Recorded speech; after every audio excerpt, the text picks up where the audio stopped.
दोस्तों, Hindi YouTube channel में आपका स्वागत है। मेरा नाम है रामदेव और आप देख रहे हो हिंदी यूट्यूब चैनल एक और। तो चलिए शुरू करते हैं। आज बात करने वाले हैं डीजीपे के बारे में। आपने देखा होगा डीजीपे का न्यू वर्जन जो है आ चुका है। 21 न्यू वर्जन है डीजीपे का। इसके पहले डीजीपे का 20 वर्जन जो था, हमने जो इंस्टॉल करके आपको बताया था। उसके पहले 1.6 के लगभग कुछ एक वर्जन था। उसके अंदर कैश डिपॉजिट की सर्विस जो है अवेलेबल नहीं थी। और उसके पहले जो 1.5 जो वर्जन था, उसके अंदर एसबीएच स्टेट बैंक ऑफ हैदराबाद का भी उसके अंदर नाम था। उसके बाद 1.6 जो अपडेट हुआ था, उसके अंदर एसबीएच का जो नाम है वहाँ से हटा दिया गया था, क्योंकि स्टेट बैंक ऑफ हैदराबाद और स्टेट बैंक ऑफ इंडिया ये दोनों बैंक एक हो चुकी है। तो उसके लिए स्टेट बैंक ऑफ हैदराबाद का नाम वहाँ से हटा दिया गया था। तो चलिए जान लेते हैं आज डीजीपे के बारे में कुछ नई बातें। तो सबसे पहले डीजीपे को ओपन कीजिए। ये देखिए यहाँ पे, अगर आपको यहाँ पे ग्रीन कलर का सिंबल अगर आपको यहाँ पे दिखाई दे तो समझ लीजिए आपका डीजीपे सही तरीके से जो है काम कर रहा है। ये देखिए यहाँ पे मेरा आपको नाम दिख जाएगा। उसके बाद मैं यहाँ पे अपना पिन नंबर डाल देता हूँ। अगर आप किसी वजह से आप अपना पिन अगर आप भूल जाए तो सिंपल है, आप यहाँ पे फॉरगेट लॉगिन पिन पे आप क्लिक करके अपने फिंगरप्रिंट या आइरिस से जो है फिंगरप्रिंट का ऑथेंटिकेशन करके आप अपने पिन को रीसेट कर सकते हो। सबसे पहले जान लेते हैं इस जो आपके सामने जो आपको स्क्रीन जो दिखाई दे रही है इसके बारे में। ये देखिए डीजीपी के अंदर जो ट्रांजेक्शन जो होते हैं वो होते हैं एईपीएस के माध्यम से, जो कि बेहतर तरीका माना जाता है कैश की लेन देन के लिए। बहुत ज़्यादा सिक्योर तरीका है एईपीएस। उसके बाद देखिए यहाँ पे आपको यहाँ पे लॉगिन दिखाई देगा। उसके बाद आपको यहाँ पे अपना फोटो, आपका नाम, आपका आधार नंबर, आपको यहाँ पे आपका आधार नंबर जो गलत दिखाई देगा क्योंकि आप इसका कोई यूज ना कर सके, इसके लिए यहाँ पे आपको जो है आधार नंबर गलत ही दिखाई देगा। उसके बाद देखिए यहाँ पे कुछ उनके अंदर कुछ गाइड्स दिए गए हैं, जिसके अंदर देखिए आपको यहाँ पे लिखा हुआ है post registration it is mandatory for users to set login PIN. आपको यहाँ पे लॉगिन पिन जो है सेट करना होगा। ये मैंडेटरी है, ये तो आप सभी जानते हैं कि अगर आप लॉगिन नहीं करोगे पिन के साथ तो आप जो है डीपे के अंदर लॉगिन नहीं कर सकोगे। उसके अंदर कुछ भी ट्रांजेक्शन जो है आप नहीं कर पाओगे। इससे अगर आप यहाँ पे लॉगिन अगर आप भूल जाए तो बायो ऑथेंटिकेशन से आप जो है अगर आप हर बार अगर आपको किसी सिस्टम के अंदर डीजीपे को आप पहले वक्त फर्स्ट टाइम अगर आप इंस्टॉल करते हो तो आपको वहाँ पे बायो ऑथेंटिकेशन देना अनिवार्य होगा। इसके लिए यहाँ पे the pin will be valid for 7 days। Pin can be reset by doing biometric authentication and then setting a new pin. However, you can always reset the pin। देखिए आपको यहाँ पे दिखाई देगा कि आपको जब पिन है सिर्फ 7 दिन के लिए जो है वैलिड होगा। मैंने खुद इसका यूज़ किया है। इसके अंदर ऐसा कुछ टर्म एंड कंडीशन आपको दिखाई दे, यहाँ पे जो लिखा हुआ दिखाई दे रहा है उस तरह से इसके अंदर तो मुझे आज तक कुछ प्रॉब्लम नहीं आया। मैं लगभग 15 से 20 दिन से एक ही पिन यूज़ करके देखा मैंने, तो इसके अंदर कुछ भी प्रॉब्लम नहीं आएगा। जो आप पिन यूज़ करना चाहते हो वो अपने हिसाब से चेंज भी कर सकते हो और नहीं भी कर सकते। उसके बाद यहाँ पे आपको इस जगह आपको हर वक्त इस जगह आपको दिखाई देगा कि आप कहाँ पे हो। अभी मैं लॉगिन पेज पे हूँ तो आपको दिखाई देगा यहाँ पे लॉगिन। उसके बाद आप देखिए यहाँ पे क्लोज एंड मिनिमाइज। आपने देखा होगा जिस तरह से अगर आप किसी टैब को अगर आप ओपन करते हो एप्लीकेशन तो आपको सिंपली यहाँ पे आपको मिनिमाइज का बटन आपको दिखाई देगा। पर इस एप्लीकेशन के अंदर आपको नीचे की तरफ मिनिमाइज का बटन आपको दिखाई देगा। उसके बाद आप देखिए यहाँ पे डीजीपी का जो है 21 वर्जन जो है मैं यूज़ कर रहा हूँ, तो यहाँ पे 21 लिखा हुआ है आपको दिखाई देगा। इसके देखिए यहाँ पे आपको आइरिस डिवाइस का जो है यहाँ पे आपको लोगो टाइप में आपको दिखाई देगा कि यहाँ पे अगर आप अगर अपना माउस इसके ऊपर अगर लेके जाओगे तो आपको यहाँ पे लिखा लिखा हुआ साफ साफ दिखाई देगा आइरिस डिवाइस इज डिसकनेक्टेड या नॉट कनेक्टेड। ये देखिए इस तरह से। उसके बाद देखिए यहाँ पे फिंगरप्रिंट डिवाइस जो मैं कनेक्ट करके रखा है मैंने आपके को दिखाने के लिए मैं यहाँ पे इसको सिंपल रिमूव कर दे रहा हूँ। इस तरह से यहाँ जो है रेड सिंबल आपको यहाँ पे दिखाई देगा कि फिंगरप्रिंट डिस्कनेक्टेड। अब देखिए मैं यहाँ पे सिंपली फिर से इसको कनेक्ट कर लेता हूँ, जो कि मेरे पास मोटो का E2 मॉडल का डिवाइस है। प्रॉब्लम आ रही है डीजीपी को इंस्टॉल करने के लिए, तो सिंपली आप डिस्क्रिप्शन चेक कीजिए, वहाँ पे मैं अपना नंबर दे दूंगा, तो आप सिंपली मुझे कॉल करके भी डीजीपी को इंस्टॉल कर सकते हो। उसके बाद जो सिंबल आपको दिखाई देगा वो सर्वर का सिंबल होगा, जिसके अंदर आपको दिखाई देगा यहाँ पे सर्वर कनेक्टेड। अब ये सब जो काम करे वो एक सर्वर के माध्यम से होता है, तो अगर आपका सर्वर कनेक्ट नहीं होगा तो आपका ये लॉगिन पेज भी आपको नहीं दिखाई देगा। यहाँ पे आपको दिखाई कुछ आपको प्रॉब्लम आ जाएगी यहाँ पे, जिस तरह से सर्वर नॉट कनेक्टेड या 503 का आपको जो कोड वहाँ पे दिखाई देगा एरर कोड। उसके बाद यहाँ पे इंटरनेट कनेक्टेड, अगर आपका इंटरनेट अगर यहाँ से अगर बंद होगा, देखिए मैं आपको सिंपल यहाँ पे दिखाई बता करके आपको बता देता हूँ। ये देखिए मैंने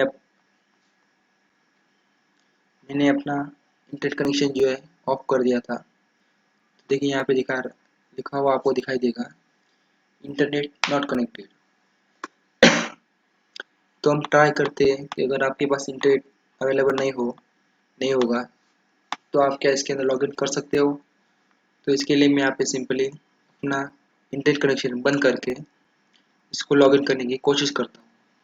देखिए सिंपली मैं इसके ऊपर क्लिक कर दे रहा हूँ।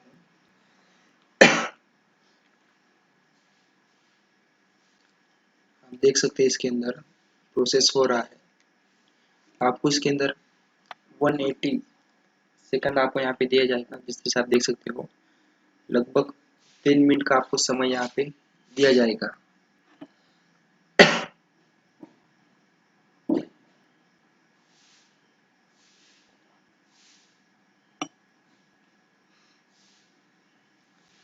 ये देखिए इसके अंदर जो है लॉगिन नहीं हो पा रहा।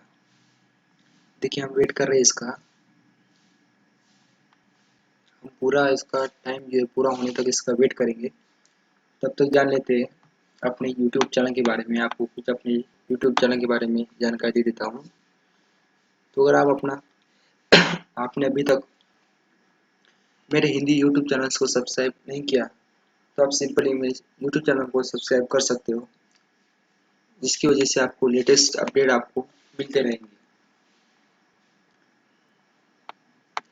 ये देखिए यहाँ पे आप सिंपली अपने यूट्यूब के सर्च बॉक्स में सर्च कीजिए इकॉर्न हिंदी के नाम से। ये देखिए यहाँ पे सॉरी मैं नेट कनेक्शन जो है मैंने बंद कर रखा था। ये देखिए यहाँ पे इसके अंदर कुछ देर जो वेट कर लेते हैं, तो आप सिंपली मेरे चैनल को सब्सक्राइब भी कर सकते हो, जिसकी वजह से आपको लेटेस्ट वीडियो जो है आपको मिलते रहेंगे।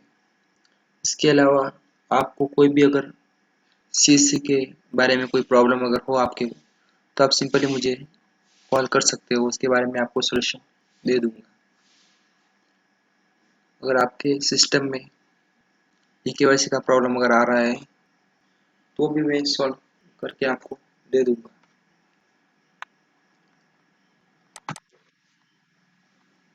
ये देखिए हम 50 सेकंड हम जो इसका वेट कर लेते हैं, तो इसके बाद क्या होगा उसका रिजल्ट मैं आपको तुरंत ही बता देने वाला हूँ।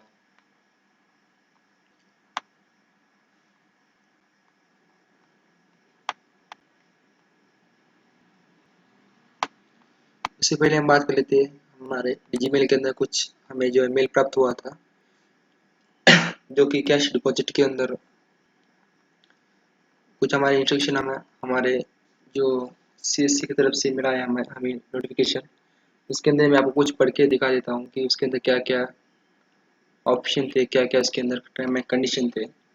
तो मैं महाराष्ट्र से जो है डीजीपे सीएससी का जो काम कर रहा हूँ, तो ये सब आपको मराठी लैंग्वेज में आपको यहाँ पे लिखा हुआ आपको दिखाई देगा।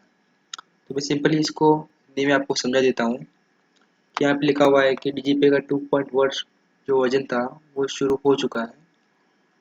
उसके अंदर आप कैश डिपॉजिट की सर्विस जो है इसके अंदर जोड़ी जा चुकी है, जिसके अंदर डीजीपे के अंदर आप जो है कैश डिपॉजिट का ऑप्शन आपको मिल जाएगा। आपको जो है कैश डिपॉजिट की एक डे 1 डे की जो लिमिट होगी 1 पर्सन के लिए, एक कस्टमर के अकाउंट में आप एक दिन के अंदर सिर्फ 10,000 रुपये ही डिपॉजिट कर सकोगे। आपको डिपॉजिट करने के लिए आपके आपका जो डीजीपे के अंदर जो बैलेंस होना चाहिए पासबुक के अंदर, उसके अंदर उतना अमाउंट होना चाहिए। अगर उसके अंदर अमाउंट नहीं है तो आप कैश डिपॉजिट का काम नहीं कर पाओगे। तो इसके लिए आपको ज़्यादा से ज़्यादा कैश विड्रॉल का काम करना होगा, जिसके बाद ही आप कैश डिपॉजिट का काम जो है कर पाओगे। तो यहाँ पे उन्होंने एक एग्जाम्पल के तौर पे हमें बताया गया है कि अगर वीएलए ने 500 रुपये एक कस्टमर का विड्रॉल कर रखा है और अगर कोई दूसरा कस्टमर अगर आ जाता है तो उसके अकाउंट में 500 रुपये तक ही कैश डिपॉजिट जो है कर सकते हैं। अगर आपके पास बैलेंस नहीं है तो आप खुद वीएलए खुद जो है इसके अंदर अपने अकाउंट में से पैसे को कैश विड्रॉल करके अपना बैलेंस जो है वो बढ़ा सकते हो और कस्टमर के अकाउंट में कैश डिपॉजिट कर सकते हो। तो चलिए अब देख लेते हैं। ये देखिए यहाँ पे एरर आ चुका है, फिर हम इसको क्लोज कर लेते हैं। उसके बाद मैं अपना वाईफाई जो है ऑन कर लेता हूँ।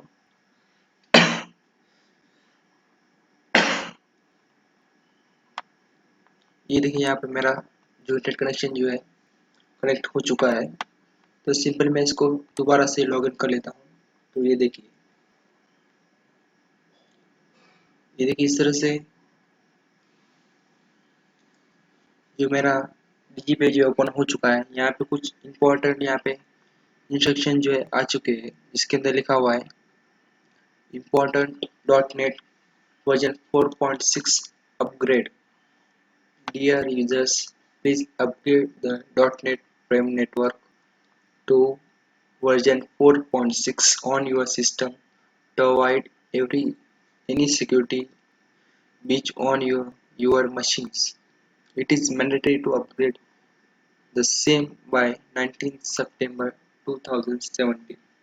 तो इसके अंदर कुछ इंस्ट्रक्शन हमें दी गई है कि आप जो है आपका डॉट नेट फ्रेमवर्क जो है उसको अपडेट कर ले, ताकि आपको जो है कुछ प्रॉब्लम ना आए। तो हम सिंपली अपने कंट्रोल पैनल में जाके चेक कर लेते हैं हमारा जो डॉट नेट का वर्जन जो हमने इंस्टॉल करके रखा है, तो वो जो है कौन सा वर्जन है। इसके पहले मैं आपको बता दूं कि आप डीजीपे को Windows XP, Windows 7, Windows 8, Windows 8.1 और विंडोज़ 10 के सभी जो अवेलेबल फीचर्स है सभी के अंदर लगभग सेम है, और सभी के अंदर आप जो है डीजीपे को यूज़ कर पाओगे। इस तरह से विंडोज 7 में कुछ वर्जन दिए गए अलग अलग, इस तरह से अल्टीमेट, प्रोफेशनल्स, या विंडोज 10 के अंदर आप आपको मिल जाएंगे विंडोज 10 के अंदर प्रो या होम वर्जन। तो ये देखिए मैं सिस्टम में आपको एक बार चेक करा लेता हूँ। ये देखिए यहाँ पे विंडोज 10 में यूज़ करा विंडोज 10 होम, इसके अंदर देखिए यहाँ पे i5 को प्रोसेसर में यूज़ कर रहा हूँ। तो इसके अंदर डीजीपी अच्छी तरह से काम कर रहा है। ये देखिए यहाँ पे, ये देखिए डीजीपी में इसके अंदर यूज़ कर रहा है विंडोज 10 के अंदर।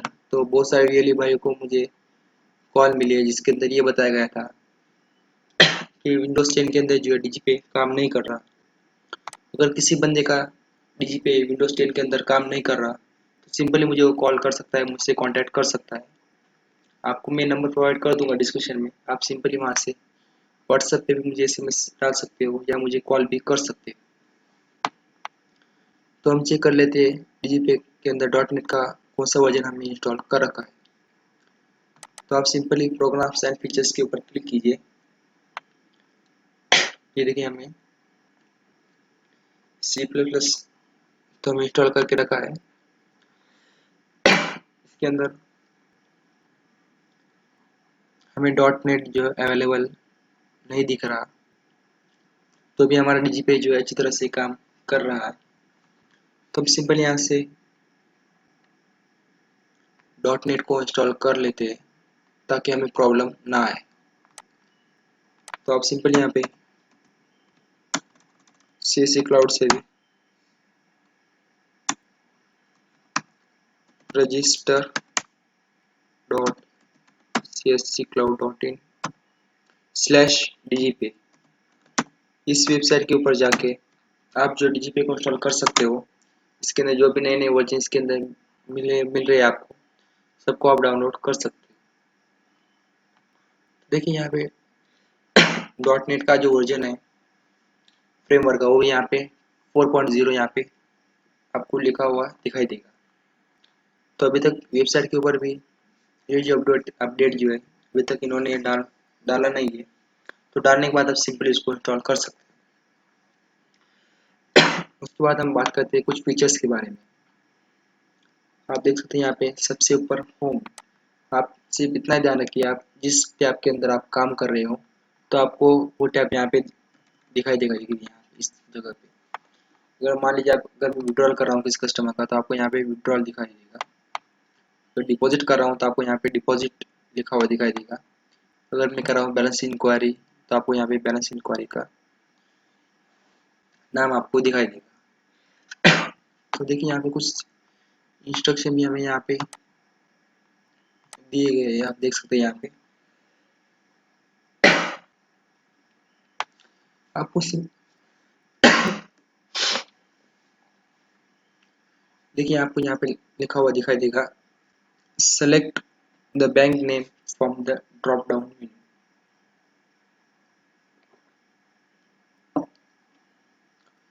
तो आपको सिंपल यहाँ पे ड्रॉप डाउन मेनू, तो देखिए अगर आप यहाँ पे डाल देते हो जैसे कोई भी कोऑपरेटिव बैंक, जिससे मान लीजिए जनता बैंक, तो आपका जो है इस तरह से डीजीपे काम नहीं करेगा। बैलेंस इंक्वायरी जो है इसके अंदर आप जो है कोई भी सर्विस डीजीपे की आप यूज नहीं कर पाओगे। तो सिंपली आपको देखिए यहाँ पे क्या करना होगा।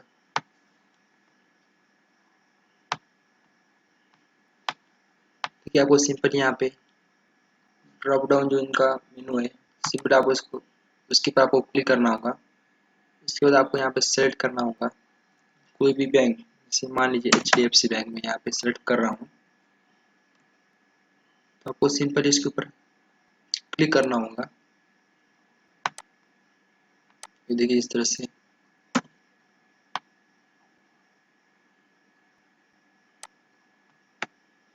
देखिए आ चुका है यहाँ पे। उसके बाद आप मिनिमम 100 रुपीज इसके अंदर जो है विड्रॉल कर पाओगे, मैक्सिमम 10,000, मैक्सिमम आप जो है 10,000 इसके अंदर विड्रॉल कर पाओगे। उसके बाद आपको सिंपल यहाँ पे आपको आधार नंबर यहाँ पे डालना होगा। उसके बाद आई एग्री, उसके बाद स्कैन फिंगर। इसके अंदर मैं आपको एक ऑप्शन बता देता हूँ कि यहाँ पे एक ऑप्शन आपको दिखाई देगा ड्यूअल फिंगरप्रिंट। ये देखिए यहाँ पे अगर आप करेंगे आप इसको इनेबल, तो आपको यहाँ पे देखिए सिंपली 2 फिंगरप्रिंट आपको यहाँ पे दिखाई देगी। इसका यूज आप उन लोगों के लिए कर सकते हो जिनका जो फिंगरप्रिंट जो है ठीक तरह से मैच नहीं हो पाता। अगर आप इस सर्विस का अगर यूज करोगे ड्यूअल फिंगर का, तो आपको इसके अंदर प्रॉब्लम जो है बहुत कम प्रॉब्लम आपको इसके अंदर आ जाएगी। आपको जो है ट्रांजेक्शन डिक्लाइन नहीं होगा और कस्टमर को जो है कुछ भी प्रॉब्लम नहीं आएगा। तो कि मैं आपको बताता हूँ कि आपको किस तरह से जो है ड्यूल फिंगर का यूज़ करना होगा। तो आप सिंपल इसके ऊपर क्लिक कीजिए। उसके बाद आप स्कैन फिंगरप्रिंट पे क्लिक कीजिए।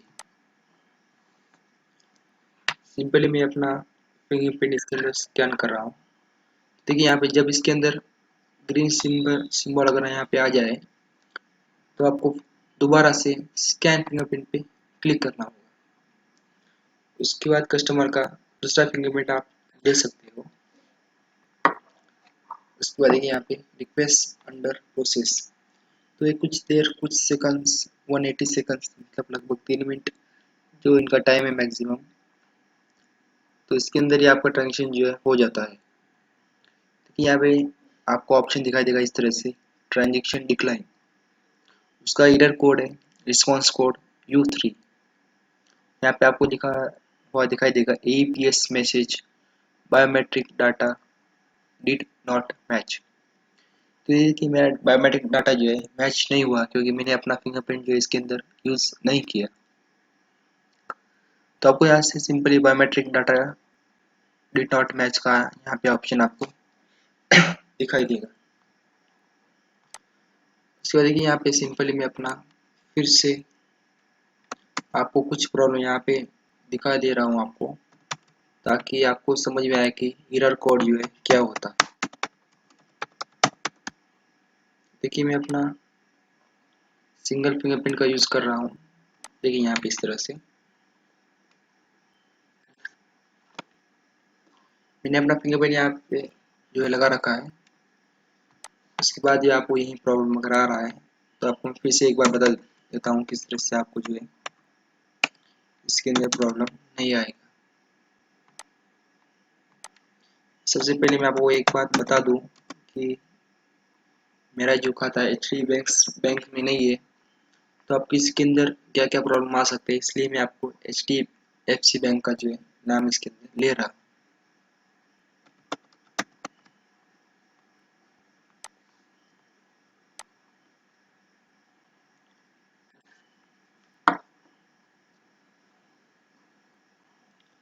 ये देखिए यहाँ पे एरर रिस्पॉन्स जो कोड आया यहाँ पे 52 आपको यहाँ पे कोड जो दिखाई देगा, जिसके अंदर दिखा रहा है यहाँ पे नो चेकिंग अकाउंट्स। इसका मतलब ये है कि मेरा फिंगरप्रिंट जो है वो तो मैच हो चुका है, पर इसके अंदर जो है अकाउंट जो है HDFC बैंक के अंदर मेरा कोई भी अकाउंट नहीं है। तो ये बायोमेट्रिक ऑथेंटिकेशन के जरिए इसको जो है अकाउंट को इन्होंने चेक भी नहीं किया। तो इस तरह से प्रॉब्लम यहाँ पे आ चुका है। यहाँ पे रिस्पॉन्स कोड आपको दिखाई देगा 52। उसके बाद हम दूसरे बैंक का हम इसके अंदर चेक कर लेते हैं कि क्या प्रॉब्लम इसके अंदर आ सकता है। तो मैं यहाँ पे ले लेता हूँ बैंक ऑफ बड़ौदा।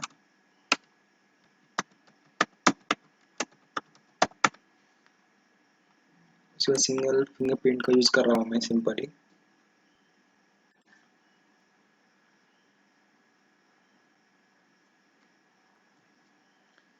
ये देखिए यहाँ पे क्या लिखा हुआ आ रहा है AP रिस्पॉन्स कोड 57। इसके अंदर आपको दिखाई देगा option transaction not permitted to card holder. इसका मतलब ये है कि मेरा जो अकाउंट है उस बैंक के अंदर तो अकाउंट है मेरा, पर बैंक में मैंने आधार कार्ड अभी तक जो है वहाँ पे परमिशन मैंने नहीं दी कि कोई भी जो कंपनी है या कोई भी सॉफ्टवेयर का यूज जो है आधार बेस पे ना किया जाए। ये मैंने वहाँ पे बोल रखा था कि एप्लीकेशन में मैंने वहाँ पे दे रखा था। तो अगर आपने अभी तक नहीं किया इस तरह से तो आप भी इस तरह से कर सकते हो, ताकि आपका जो है फिंगरप्रिंट से कोई भी, आप देख सकते हो आजकल फिंगरप्रिंट अगर बहुत जगह यूज हो रहा है। तो मैंने इसको बंद कर रखा है अपने फिंगरप्रिंट को, ताकि कोई भी मेरे अकाउंट में से पैसे जो फिंगरप्रिंट के जरिए ना निकाल सके। तो इसमें कुछ बहुत बड़ी बात नहीं है। आप इसको आप अगर आप आधार कार्ड लिंक करते हो तो आपके यहाँ से परमिशन उनको जो है मिल जाती है, ट्रांजेक्शन जो है आप फिंगरप्रिंट के जरिए कर सकते हो। तो मैंने वहाँ पे परमिशन नहीं दी गई, तो यहाँ देखिए आपको लिखा हुआ दिखाई देगा transactions not permitted to card holder. मतलब मैंने परमिशन नहीं दी है मेरे अकाउंट में से पैसे निकालने के लिए। देखिए हम एक बार दूसरे बैंक से एक बार ट्राई कर लेते हैं। जैसे मान लीजिए आप कोई सी बैंक आप ले सकते हो इसके अंदर।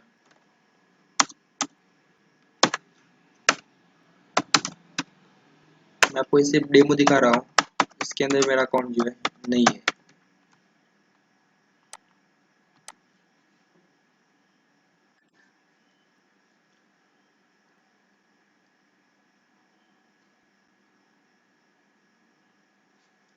आप देख सकते हैं इसके अंदर 52 का वर्जन, 52 का जो एरर कोड आपको मिल जाएगा, जिसके अंदर आपको सिर्फ इतना ही लिखा हुआ दिखाई देगा कि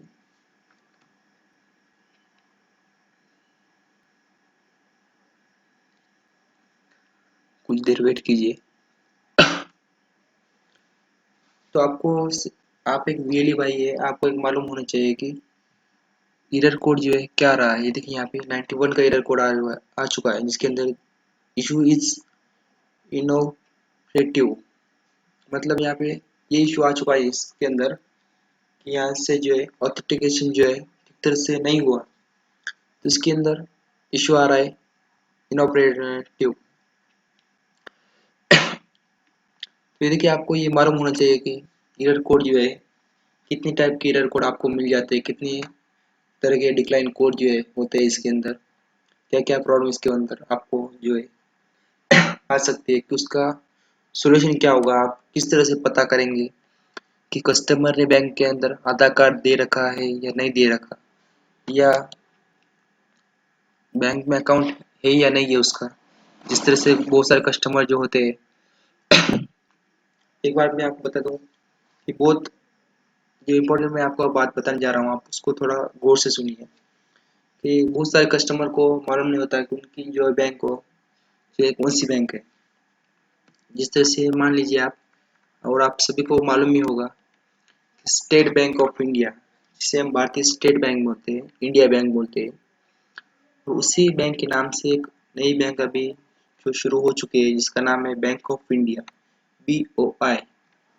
तो बहुत सारे जो कस्टमर है उनको मालूम नहीं है कि हमारा अकाउंट जो है बैंक ऑफ इंडिया में या स्टेट बैंक ऑफ इंडिया में। सभी स्टेट बैंक ऑफ इंडिया को भी सभी लोग, सभी कस्टमर इंडिया बैंक ही बोलते हैं, और बैंक ऑफ इंडिया को भी इंडिया बैंक ही बोलते हैं। तो आप किस तरह से पता करेंगे कि कस्टमर का जो है अकाउंट कौन से बैंक में है? तो उसके लिए आपको एरर कोड आपको मालूम होना चाहिए। अगर आपने अगर चेक कर लिया बैंक ऑफ इंडिया के अंदर, वहाँ पे अगर आपको लिखा हुआ आपको अगर दिख गया कि परमिशन नॉट या 52 का, अगर आप उसके अंदर एरर अगर आ जाता है, तो आप सिंपली उसके अंदर कस्टमर को आप बोल सकते हो कि आपका अकाउंट बैंक ऑफ इंडिया में नहीं तो स्टेट बैंक ऑफ इंडिया में। तो इस तरह से आप बोल सकते हो, उस तरह से उसके अंदर आप जो है काम भी कर सकते हो।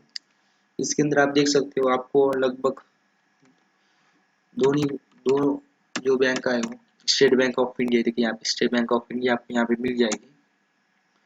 उसके बाद आपको बैंक ऑफ इंडिया भी आपको यहाँ पे देखिए यहाँ पे मिल जाएगी। तो आप कस्टमर को बोल सकते हो कि आपका बैंक का अकाउंट जो है बैंक ऑफ इंडिया में या स्टेट बैंक ऑफ इंडिया में। तो इस तरह से आप उसका जो काम आसान कर सकते हो, और अपना भी काम आप आसान कर सकते हो। आपको भी परेशानी होने कम होगी। अगर आप इन सब बातों का ध्यान रखेंगे, तो आपको जो है बहुत कम प्रॉब्लम अगर आपको आ जाएगी। और आप कस्टमर को ये भी बोल सकते हो कि आपका जो है ट्रांजेक्शन जो है कंप्लीट जो है क्यों नहीं हुआ, इसका आप रीज़न भी कस्टमर को दे देते हो। बहुत बार ऐसा होता है कि हमें मालूम नहीं होता कि डिक्लाइन जो हो रहा है, ट्रांजेक्शन ट्रांजेक्शन जो फेल हो रहा है, इसका एरर कोड जो आ रहा है, तो किस वजह से आ रहा है। तो हम कस्टमर को सीधा बोल देते हैं कि जो है नेटवर्क प्रॉब्लम आ रही है, या कुछ आपके ही अकाउंट में कुछ प्रॉब्लम है। तो आपको एग्जैक्टली आपको मालूम होना चाहिए कि आपका जो ट्रांजेक्शन जो है क्यों जो है कंप्लीट नहीं हो रहा। तो अब बात करते हैं हम दूसरे ऑप्शन के बारे में, डिपॉजिट की। तो आप सिंपली उसी तरह से कैश डिपॉजिट विड्रॉल जो जिस तरह से आप करते हो, उसी तरह से आप जो है कैश डिपॉजिट जो है कर सकते हो। उसके बाद देखिए यहाँ पे आपको यहाँ पे ब्लू कलर का आपको यहाँ पे सिंबल दिखाई देगा, क्योंकि मेरा जो है कनेक्टेड है। अगर मैं इसको निकाल देता हूँ तो यहाँ पे नो डिवाइस का आपको ऑप्शन मिल जाएगा। इसके बाद बैलेंस इंक्वायरी भी आप कर सकते हो। उसके बाद आप बिल पे कर सकते हो। जिस तरह से मान लिया जाए, अगर आपके पास कोई कस्टमर अगर आपके पास आ जाता है,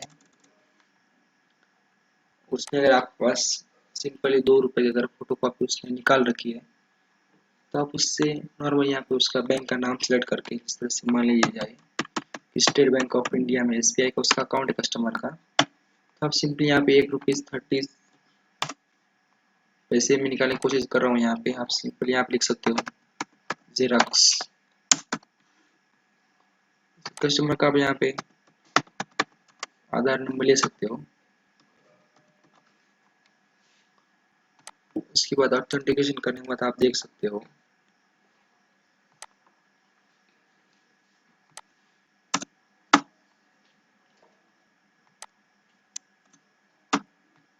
सिंपली आप ऑथेंटिकेशन करके देख सकते हो। ये देखिए यहाँ पे ट्रांजेक्शन नॉट, ये देखिए यहाँ पे card holders and customer ID can not be same. तो इसके अंदर आप एक ऑप्शन देख सकते हो यहाँ पे कि मैं खुद यहाँ पे अपने नाम से ये डीजी पे चला रहा हूँ, तो मैं अपना ही बिल पे नहीं कर सकता।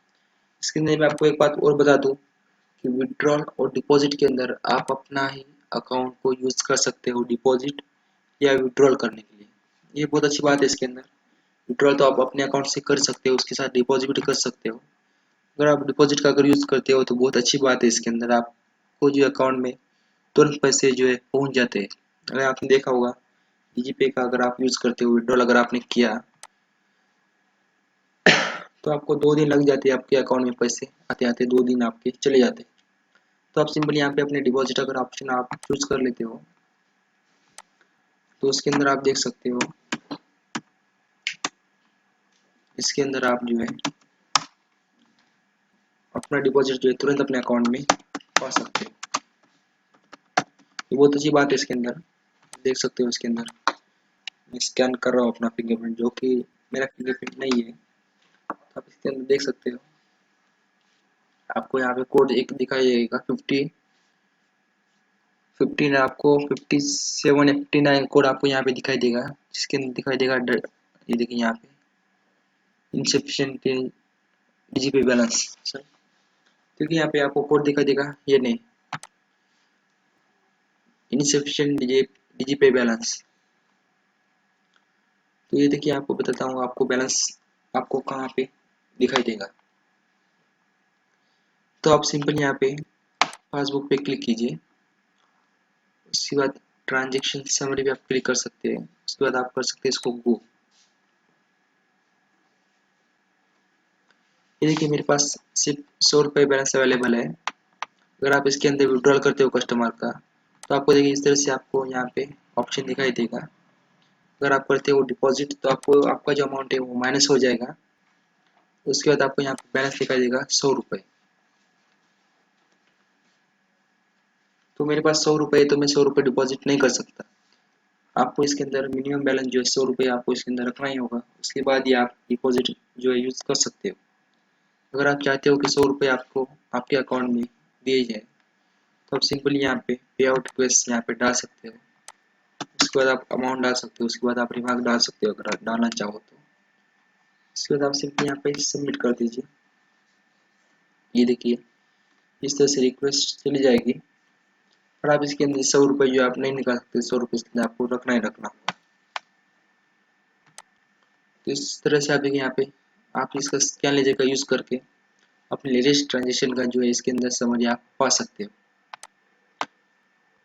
उसके बाद आप यहाँ पे ट्रांजेक्शन पे क्लिक करके ट्रांजेक्शन की समरी आप ले सकते हो। जैसे कि यहाँ पे नंबर 1 का आप जो सक्सेस फेल, तो मैं यहाँ पे ले लेता हूँ सक्सेस के जो मैं ट्रांजेक्शन किए थे डिपॉजिट के बारे में। तो मैं इसको सिंपली यहाँ पे गो कर सकते हो, या एक्सपोर्ट करके आप अपने पीसी के अंदर इसको एक्सेल के फाइल के अंदर सेव करके रख सकते हो। क्योंकि मैंने कुछ भी यहाँ पे ट्रांजेक्शन नहीं किया, तो यहाँ पे आपको सिंपली ब्लैंक दिखाई देगा। उसके बारे में आपको एक सर्विस के अंदर बताने की रहेगी, जिसके अंदर है सीडिंग। तो आप सिंपली कुछ सिलेक्टेड बैंक के अंदर ही सिर्फ जो है आधार कार्ड को बैंक के साथ लिंक कर सकते हो। इसके अंदर आपको कुछ कमीशन आपको यहाँ पे दिया जाएगा। यहाँ पर आपको सिंपली कस्टमर का अकाउंट नंबर, आईएफएससी कोड, अगर पैन नंबर अवेलेबल है तो आप यहाँ पे पैन नंबर डाल सकते हो। उसके बाद कस्टमर का आपको यहाँ पे आधार नंबर, कस्टमर का name, email address, mobile number, date of birth जो आधार कार्ड के अंदर मेंशन की हुई है। उसके बाद आपको यहाँ पे जेंडर, उसके बाद फिंगरप्रिंट स्कैन करके आपको सिंपली सबमिट कर देना होगा। तो ये था हमारा आज का रिव्यू जीपे के बारे में।